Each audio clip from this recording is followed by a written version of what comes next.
हे प्रभु, हे भागवत स्वरूप भगवान, हे प्रभु, ओम नमो भगवते वासुदेवाय, वासुदेवाय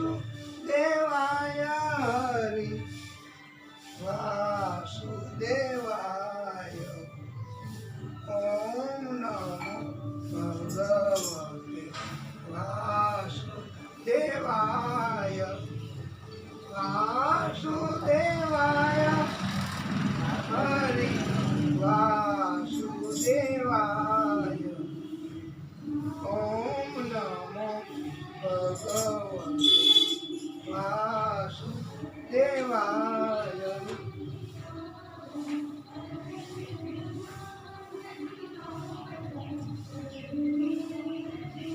बोलिए भागवत स्वरूप भगवान की जय।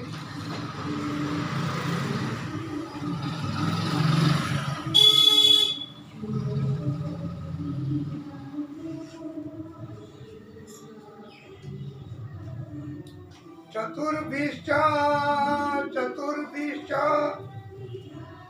चतुर्भिश्च त्रिभिस्तथा षड्भिः विराजते योऽसौ पंचधा हृदये नमः, पंचधा हृदये नमः। इति श्री मंगलाचरण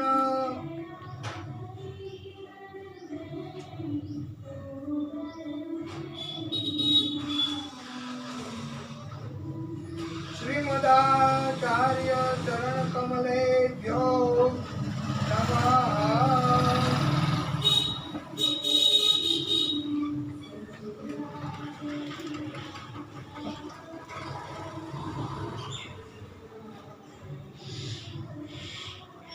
हे परमात्मा,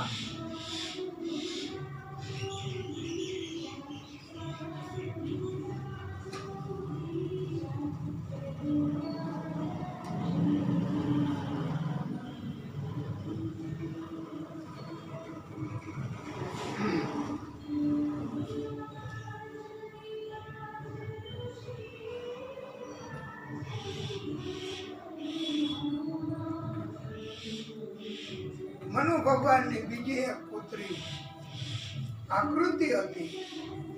આકૃતિના લગ્ન રુચિ ઋષિની સાથે કર્યા.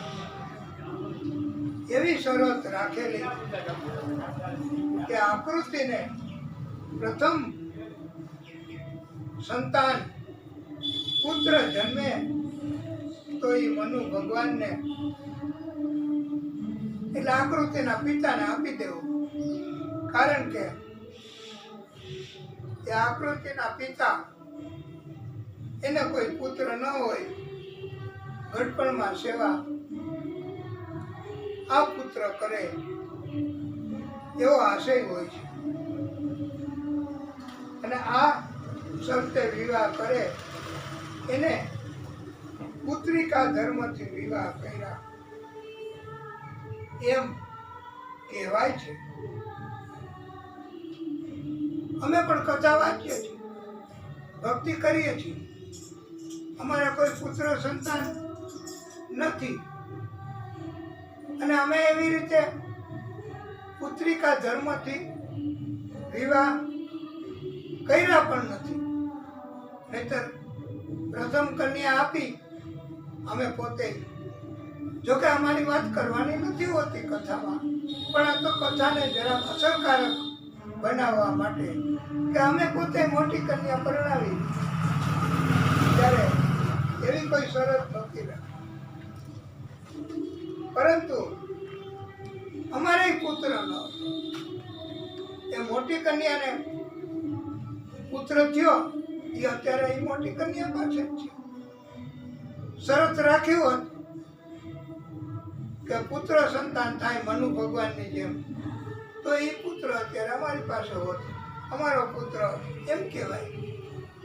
પણ એવી શરત નહોતી એટલે એ કન્યાની પાસે છે પુત્ર. પણ ગઢપણમાં શું કરવું એટલે આ પુત્રિકા ધર્મથી વિવાહ કરવા એવું ભાગવતજી શીખવે છે. પણ ત્યાર પછીની કન્યા જ્યારે એ મોટી કન્યા આપ્યા પછી એ જ પરિવારમાં એના જ બીજા ભાઈને આપી ત્યારે અમારી સાથે અમારા લેવાય કહેવાય મોટી કન્યાના સસરા આ બીજો પુત્ર એને બીજી કન્યા આપી પરણાવી એટલે એ અમારા વેવાઈ પક્ષે પણ એવું વચન હતું કે તમારું બધું જ અમે ભોગવશું. અત્યારે તો અમારા વેવાઈ નથી, પણ એમના પુત્ર સંતાનો મોટી કન્યા મોટા જમાઈ આખો પરિવાર અત્યારે અમારું ધ્યાન રાખે છે, ભરણ પોષણ કરે છે અને અમારા વેવાઈ આપેલા વચનનું પાલન કરે જ છે અને શાસ્ત્રોના નિયમો પણ માન્ય એ લોકો રાખે છે. એ લોકો ભક્તિભાવ કરે છે અને અમને પિતા માનીને પણ અમારી સાર સંભાળ રાખે છે. એવા અત્યારે સત્કર્મી એવા અત્યારે સંતાનો ક્યાંય મોટે ભાગે નથી હોતા. મનુ ભગવાન એમને પુત્રિકા ધર્મથી દીકરી પરણાવી તો એમને પ્રથમ પુત્ર થયો એ મનુ ભગવાનને આપી દીધો. મનુ ભગવાન એનું નામ યજ્ઞ પાડ્યું છે.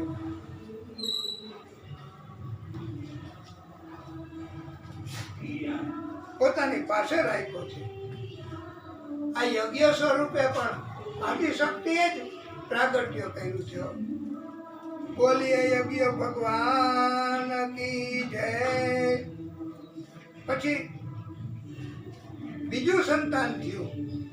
આ આકૃતિને એમના પતિ રુચિ ઋષિ થી એ દીકરી થઈ, પોતે રાખી. તેનું નામ દક્ષિણા રાખ્યું અને બે મોટા થયા તો એના બેયના લગ્ન કર્યા. આમ તો બેયના માતા પિતા એક જ, દીકરી અને દીકરાના, છતાંય લગ્ન કર્યા. ભાગવતજી રજા આપે જ છે અનુકૂળતા મુજબ કરવાની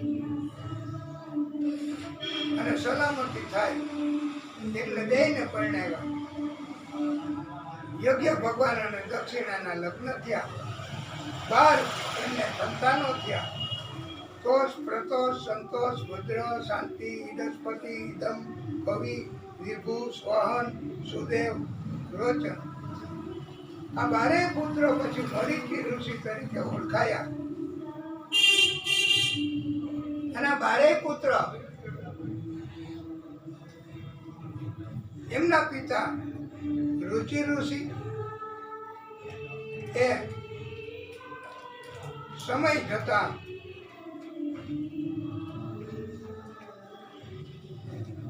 બારે પુત્ર એના પિતાઓ આ બારે દીકરાઓ થયા યજ્ઞ ભગવાન અને દક્ષિણાને. એટલે એ 12 દીકરાઓના પિતા એ યજ્ઞ ભગવાન. કઈ જરાક ગેરસમજ થાય તો સુધારી લેવું. અને સમય જતા આ યજ્ઞ દેવ એ પણ ઇન્દ્ર બન્યા છે. આને કહેવાય પ્રભુની કૃપા.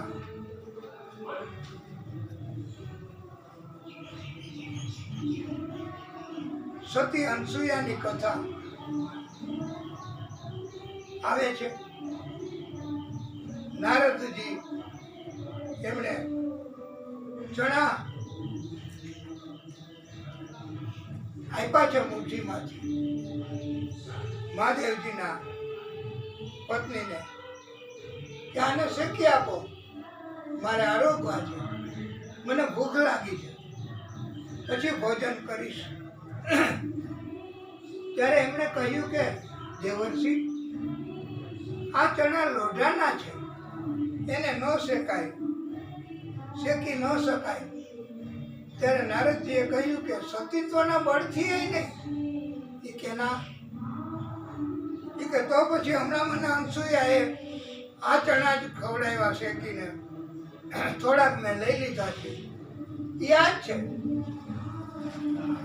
પછી તો આવી રીતે નારદજી એ ત્યાંથી બ્રહ્મા વિષ્ણુ એમને ત્યાં પણ ગયા. એમણે પણ ના પાડી કે આ ચણા ન શેકી શકાય. સતીત્વના બળથી જ્યારે નારદજીએ કહ્યું ત્રણેય ભગવાનના પત્નીઓને કે તો સતીત્વના બળથી એને શેકી આપ્યા અનસુયાએ, તો એ આપના કરતા તો વધે ને. ત્યારે ત્રણેય ભગવાનના પત્નીએ કહ્યું, ત્રણેય ભગવાનને કે જાઓ પરીક્ષા કરો, સતીની પરીક્ષા કરવા. આ તો સ્ત્રીઓ. ત્રણેય ભગવાન એ પધાર્યા. સ્ત્રી હઠને તાબે થવું પડ્યું.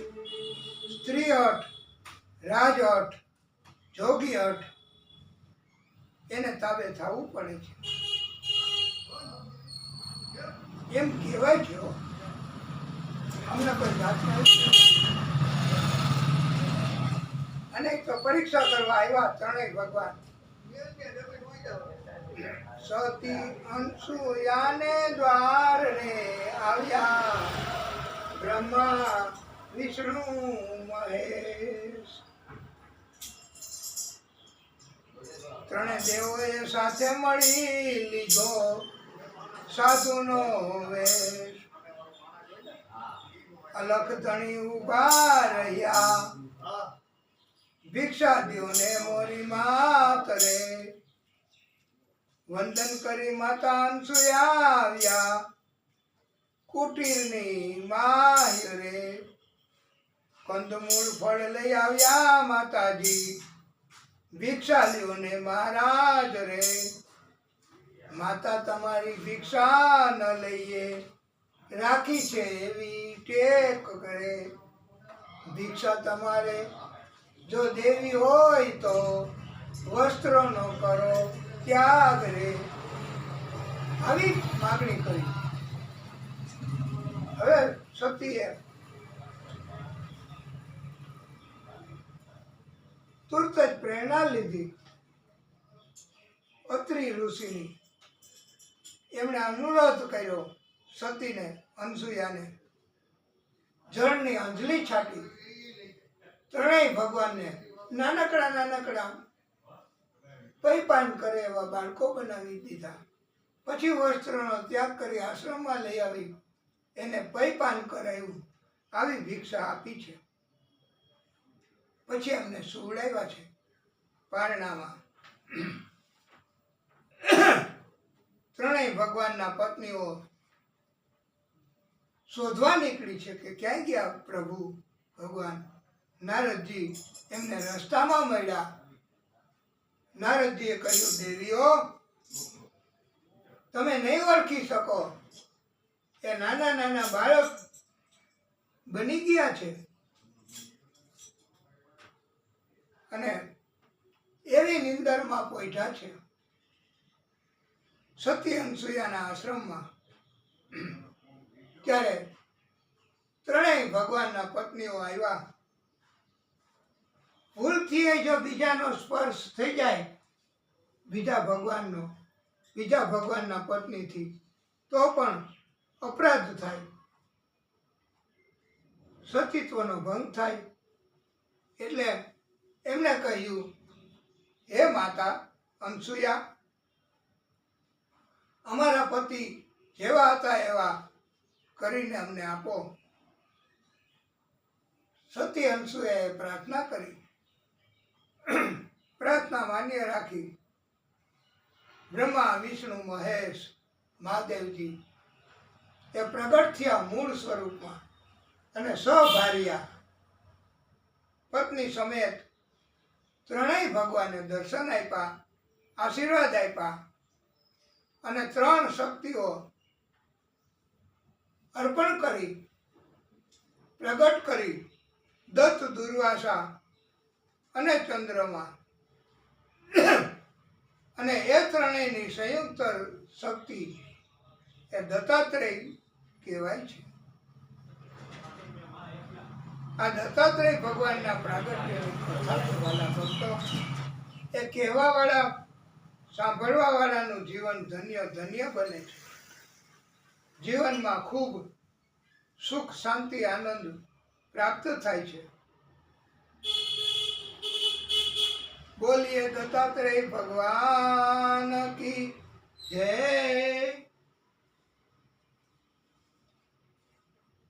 દક્ષની 13 કન્યાઓમાં જુદા જુદા ઋષિઓને કન્યાઓ પરણાવી છે.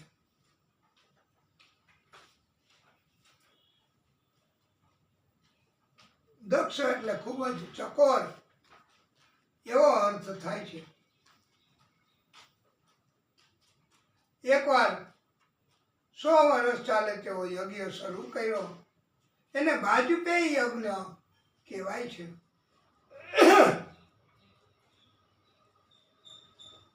અચાનક એટલે આ યુગમાં કોઈ આપણે ત્યાં આવે એ અચાનક કહેવાય. અચાનક દક્ષ આવી ગયા આ યજ્ઞમાં.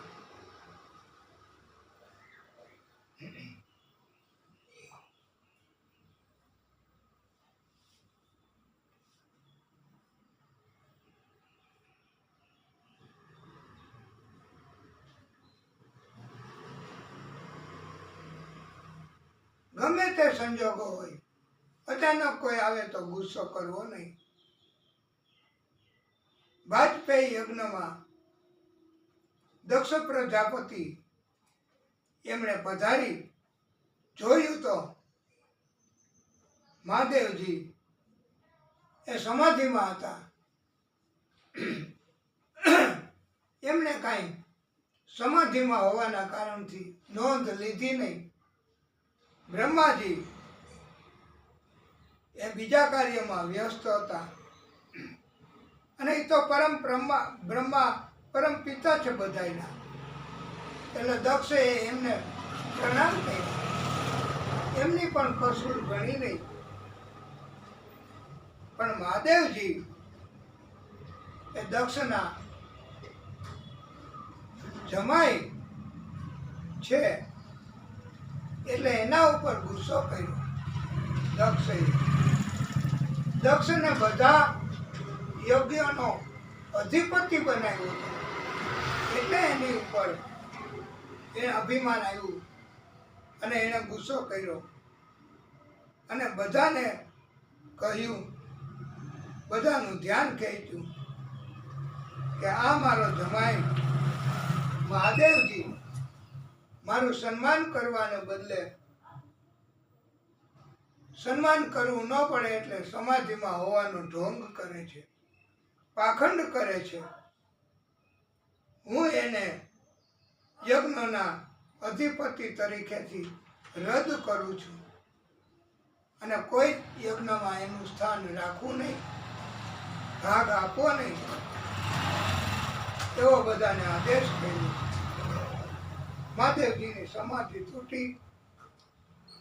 દક્ષએ કરેલ જાહેરાતનું જ્ઞાન થયું, પણ મહાદેવજી મૌન રહ્યા. કોઈ પ્રતિસાદ આપ્યો નહીં. આ તબક્કે મહાદેવજીના ગણો એમણે શ્રાપ આપ્યો કે દક્ષ એ કોઈ વિદ્વાન નથી, એમનું કોઈ માનતા નહીં. એને માનનારા પણ મહાદેવજીના અપરાધી ગણાશે, દંડ ભોગવવો પડશે. અને આ યજ્ઞ છે ને એનો ટૂંક સમયમાં જ વિધ્વંસ થશે, નાશ નહીં. નાશ તો ફરી પાછું થઈ શકે, વિધ્વંસ એટલે ફરી ન થાય. અને વિદ્યા વેચીને આ દક્ષને ટેકો દેવા વાળાએ પેટ ભરવું પડશે. આ ભૃગુ ઋષિએ સાંભળીને વિરોધ કર્યો કે ગણ એમણે શા માટે આવો શ્રાપ દેવો? ઋષિઓને, બ્રાહ્મણોને એમને શું અધિકાર?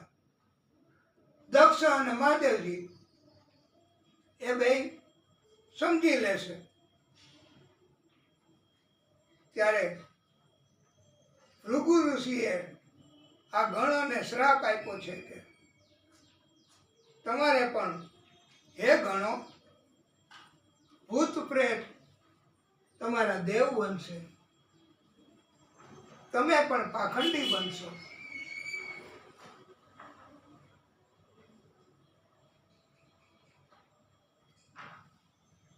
દક્ષને અભિમાન આવ્યું એટલે આવું થયું.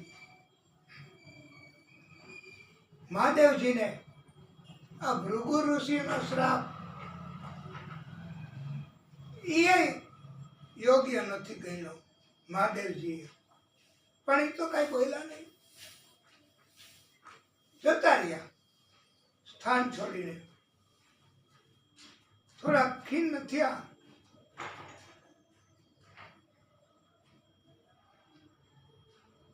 એવો દિવ્ય ઉપદેશ આપ્યો છે.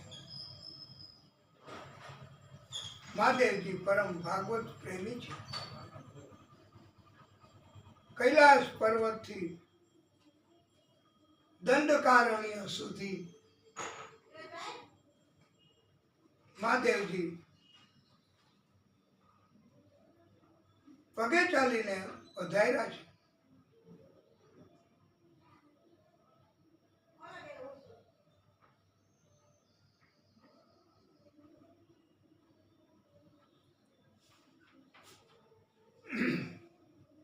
મહાદેવજીને અભિમાન જરા પણ નથી.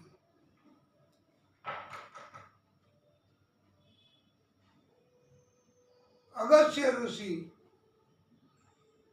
કુંભજ ઋષિ એની કથા સાંભળી છે ભાગવત એના મુખેથી.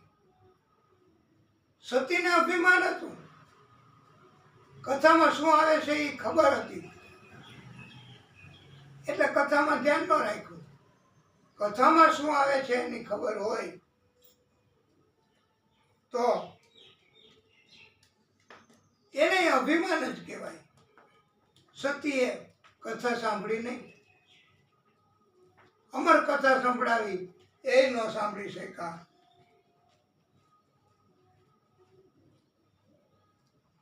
ભાગવતના વક્તાઓ એ વંદનીય છે, વિષ્ણુનું રૂપ છે. મહાદેવજી કથા સાંભળીને ધન્ય ધન્ય બન્યા છે.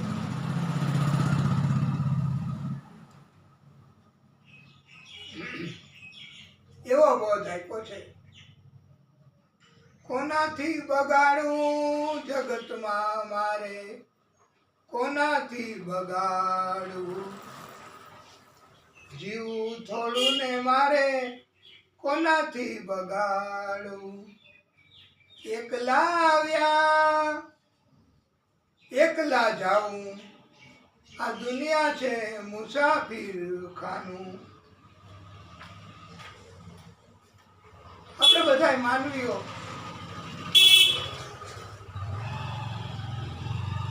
એકલા જ આવ્યા ને એકલા જ જવાનું આ દુનિયામાં. અને કેવડો મોટો બોધ આપ્યો છે. પંડિતો તો છે જ જગતમાં. आदमी मुसाफिर है, आता है जाता है, आते जाते रास्ते में यादें छोड़ जाता है.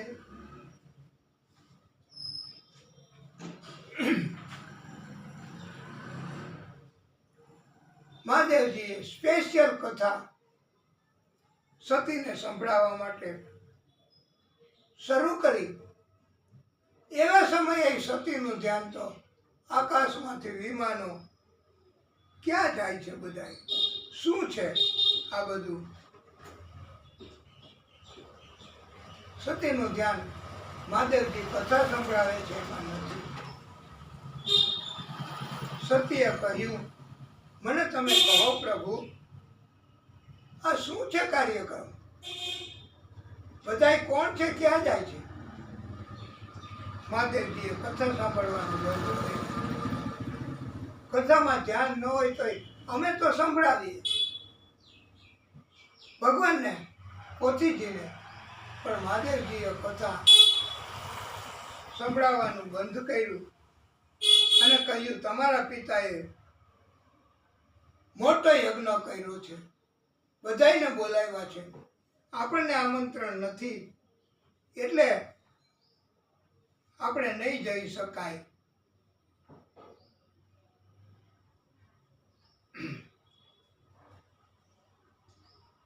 સતીએ કહ્યું, પિતાની ઘરે જવામાં આમંત્રણની જરૂર નથી. સતી તો ગયા. મહાદેવજીને ખબર હતી કે સતીએ ભાગવત કથા એમની અવજ્ઞા કરી છે. પરિણામ સારું નહીં આવે. બધું જ હતું એ મહાદેવજી આપી દીધું કે સતી આ લેતા જાઓ બધું.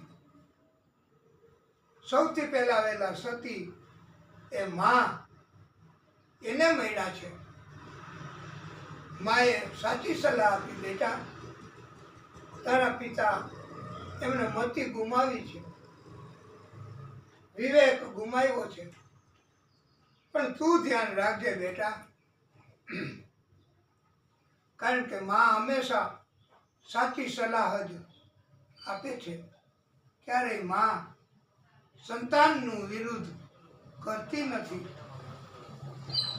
માં તે માં, બીજા વગડાના વાહ. એમ પંડિતે રજૂ કર્યું છે. દિવ્ય કૃતિ. મીઠા મધુને મીઠા મેહુલા રે લોલ, એથી મીઠી છે મોરી વાત રે, જનનીની જોડ સખી નહીં જડે રે લોલ. પ્રભુના એ પ્રેમ તણી પૂતળી રે લોલ, જગથી જુદેરી એની જાત રે, જનનીની જોડ સખી નહીં જડે રે લોલ. આ માં એને સરખામણી કરી છે. ચળકતી ચાંદની દિશે ચાંદની રે લોલ, માનો નહીં હાથ में ઉજાસ રે, જનનીની જોડ સખી નહીં જડે રેલો. હવે સતી દક્ષની પાસે આવ્યા, પિતા પાસે. ધ્યાન થઈ ગયું. પિતાએ વિમુખ થઈને મોઢું ફેરવી નાખ્યું, દીકરીનું અપમાન કર્યું. જોજો વાલા ભક્તો, દીકરીનું અપમાન કરવાથી પરિણામ કેવું આવશે? સારું કોઈ દિવસ ન આવે. અભિમાન છે દક્ષિણ. બીજી વાર, ત્રીજી વાર પણ પિતા એમણે અપરાધ કર્યો છે. દીકરીનો યજ્ઞકુંડ પાસે જઈ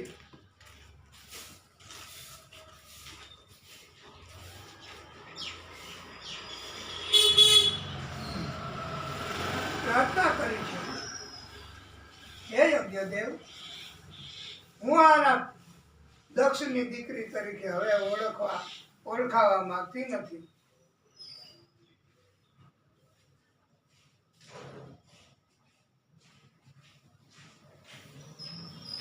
મારી ઉપર કૃપા કરો. સતીના જમણા પગના અંગૂઠામાંથી અગ્નિ પ્રગટ થયો. સતી બળવા લાગ્યા. મહાદેવજીને ખબર પડી, ક્રોધિત થયા. જટામાંથી એક રુદ્રગણ પ્રગટ કર્યો, આજ્ઞા કરી કે જાઓ, દક્ષના યજ્ઞનો વિધ્વંસ કરો, નાશ કરો. રુદ્રગણે બધાને હથિયાર વગર, હથિયારથી તો મારી નાખે તો મુક્તિ પડે, દેવો હથિયારથી મારે તો. રુદ્રગણે બધાને અને મુંડી દક્ષની યજ્ઞકુંડમાં ઉમી દીધી. મહાદેવજી વળતું શરીર સતીનું લઈ એમાં મોહ જાગ્યો, તાંડવ નૃત્ય કરે છે. વધારે સમય જો ગુસ્સો રહે મહાદેવજીનો તો પ્રલય થઈ જાય. આ તબક્કે મહાદેવજીને રાજી કરવા અને મહાદેવજી તાંડવ નૃત્ય કરે છે. એની સ્તુતિઓ ઘણી છે. ઘણા વક્તાઓ પોતાની કલા બતાવવા મહાદેવજીની મોટી મોટી સ્તુતિઓ પણ કરે છે. પણ વાલા ભક્તો, મહાદેવજીને શાંત કરવા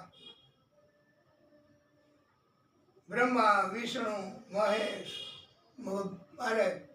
બ્રહ્મા વિષ્ણુ બધાય પહોંચ્યા મહાદેવજી પાસે. આદ્ય શક્તિમાં દુર્ગા પ્રગટ થયા. સામૂહિક રીતે પ્રાર્થના કરી બધાએ, દુર્ગતિ નાશની દુર્ગા જય જય, કાલ વિનાશની કાલી જય જય, જય જય દુર્ગે જગદંબે ભવાની, સકલ મંગલ હરની દયાનિધિ. જય દુર્ગે જગદંબે ભવાની, શુંભ નિશુંભ વિનાશિની ભગવતી, દેવ અમર પદ મહાકલ્યાણી. જય દુર્ગે જગદંબે ભવાની. આદ્યશક્તિ દુર્ગા માએ પ્રેરણા કરી અને એની પ્રેરણાથી સુદર્શન ચક્ર એમણે મહાદેવજીના હાથમાં સતીનો બળતો દેહ હતો એ દેહના ટુકડે ટુકડા કર્યા એટલે એની દેહમાંથી મોહ જાતો રહે, શાંત થાય. સતીના દેહના ટુકડા પૃથ્વી ઉપર જે જગ્યાએ પડ્યા તે જગ્યાને શક્તિપીઠ કહેવાય છે, શક્તિનું મથક કહેવાય છે. માં એની સ્થાપના થઈ છે, આદ્ય શક્તિની સ્થાપના થઈ છે. કુલ 51 જગ્યાએ આવી રીતે શક્તિપીઠ આજે પણ છે. ભક્તોના કષ્ટો દૂર કરે છે.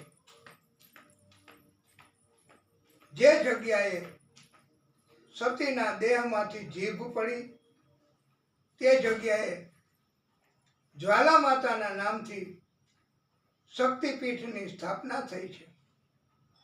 નેત્ર પડ્યા ત્યાં નૈના દેવી, ધડ પડ્યું ત્યાં ચામુંડા,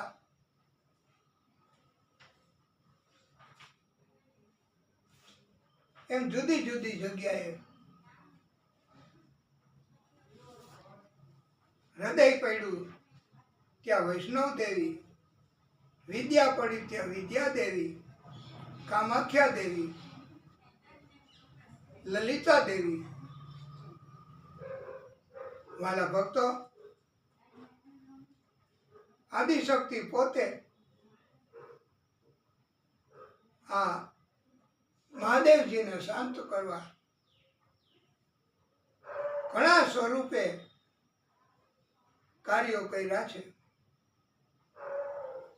દક્ષને માફ કરવા, યજ્ઞ પૂર્ણ કરવા મહાદેવજી એમને વિનંતી કરવા મહાદેવજીને પણ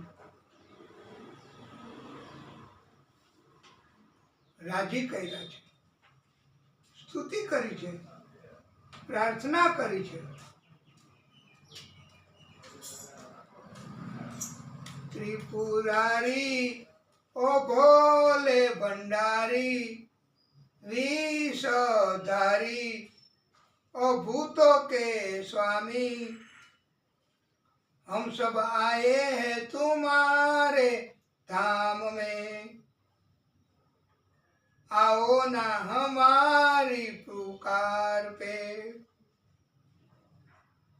त्रिपुरारी ओ भोले भंडारी, विषधारी,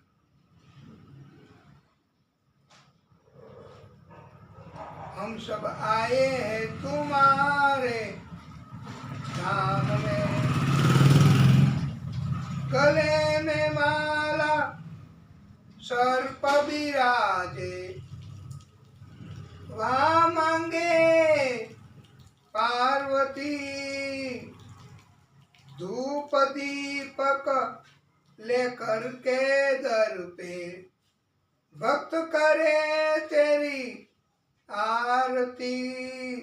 एक बार आओ, तरस दिखाओ, हम भी दास है तेरे. ओ कैलाशी, काशी के वासी, तुम हो अविनाशी, जटा में गंगाधार के, हम सब आए हैं तुम्हारे धाम में. भूतनाथ बाबा, भूतों के स्वामी, अन्न धन का भंडार भरो, हर लो दुख हमारा, जीवन का कल्याण करो. बालक तेरा, बालक तेरा, सेवक तेरा, महिमा गाए तेरी, सारे जग को सुनाए. त्रिपुरारी ओ भोले भंडारी, ले जी स्तुति हमारी, तेरा ही आधार है कि हम सब आए हैं तुम्हारे द्वार पे. મહાદેવજી તો ભોળા, એ તો માની ગયા. દક્ષના યજ્ઞ સ્થળે પ્રગટ થયા, આજ્ઞા કરી કે મૃત મસ્તક લઈ આવો. જીવ હોય નીકળતા જ એનું, તો બકરો મરેલો હતો એનું મસ્તક લઈ આવ્યા. દક્ષના શરીર ઉપર મસ્તક પધરાયું. અગત્ય ઋષિને મંત્રચાર કરીને સજીવન કરવા સૂચન કર્યું. મહાદેવજી એ પણ ગુરુને માને છે. અગત્ય ઋષિએ મંત્રોચ્ચાર કરી અને દક્ષ સજીવન થયા. દક્ષએ મહાદેવજીની માફી માંગી.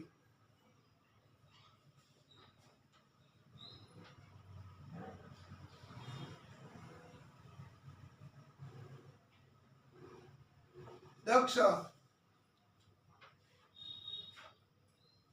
એમણે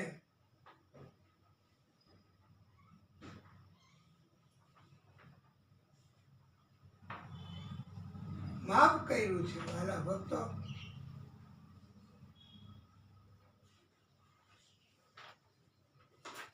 મહાદેવજીએ યજ્ઞ ફરી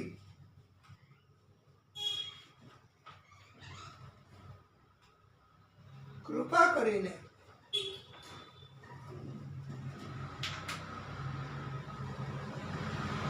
પૂર્ણ કરાયું.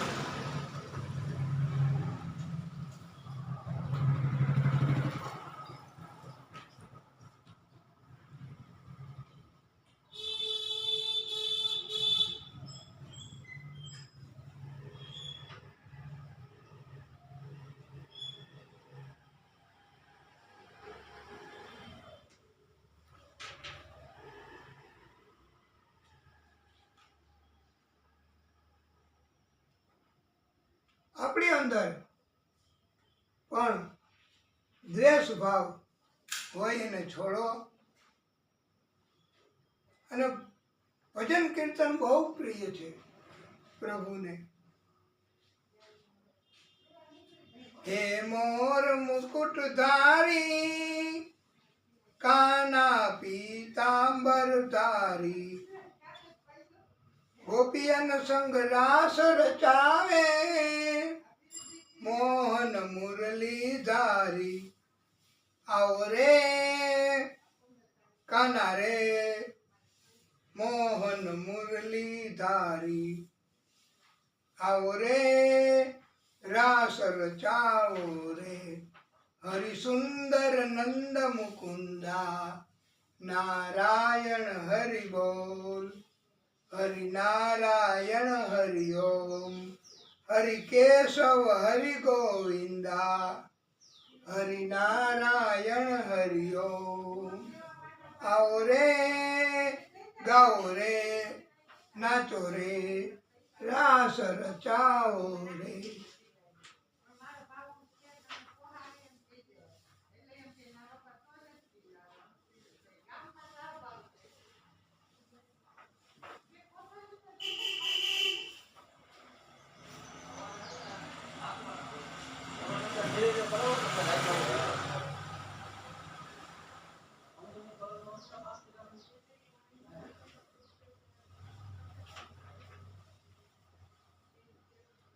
માર્કંડ ઋષિ એમની કથા કહી છે.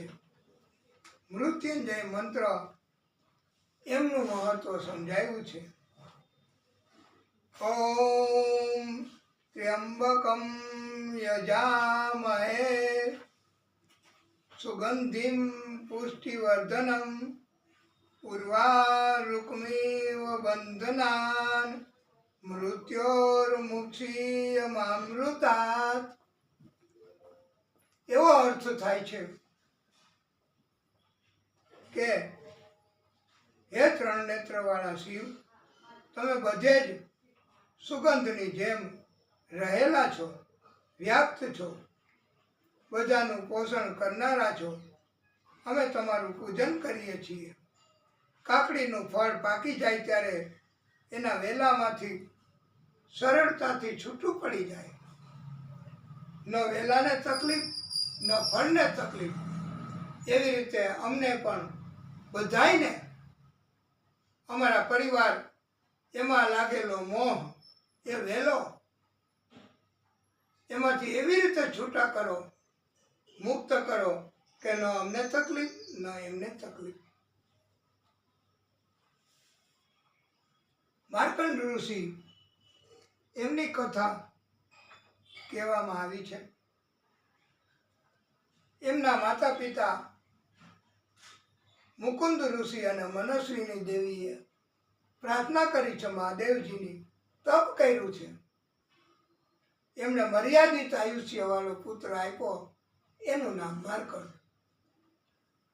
પુત્ર હવે આયુષ્ય પૂરું થયું એટલે હવે જવાનો માર્કંડ. એટલે એના માતા પિતા અફસોસ કરવા લાગ્યા, દુઃખી થઈ ગયા. ત્યારે માર્કંડે પૂછ્યું છે અને એમણે તપ ચાલુ કરી દીધું મહાદેવજીના મંદિરમાં જઈને.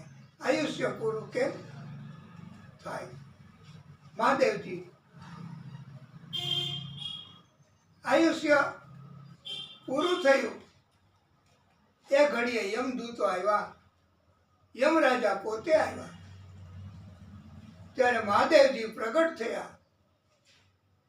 યમરાજાએ વિનંતી કરી, પ્રાર્થના કરી મહાદેવજીની. મહાદેવજીએ કહ્યું, મેં એનું આયુષ્ય અનેક ગણું કલ્પો સુધીનું લંબાવી આપ્યું છે. આ મહાદેવજીની કૃપા કહેવાય. અત્યારે એ માર્કંડ ઋષિ છે. જો આપણે એમની કથા કરીએ છીએ તો એ રાજી થાય છે, અહીંયા હાજર હોય છે. પણ આપણે એટલા બધા કાબેલ નથી, લાયક નથી કે આપણને દર્શન થાય. અલબત્ત અનુભૂતિ થાય.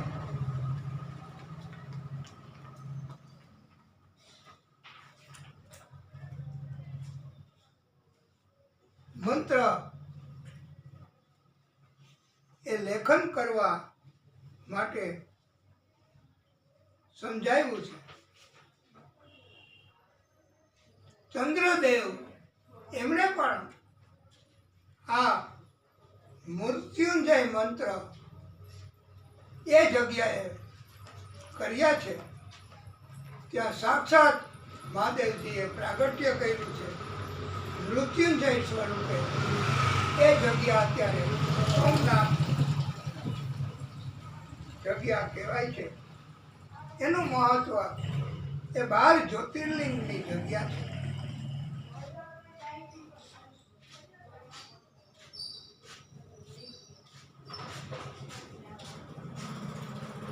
મારા ભક્તો, દિવ્ય કથા હવે આપણે આ કથાને ટૂંકો વિરામ આપશું. પછી આગળની કથા કરીએ છીએ. બોલીએ ભાગવત ભગવાન કી જય.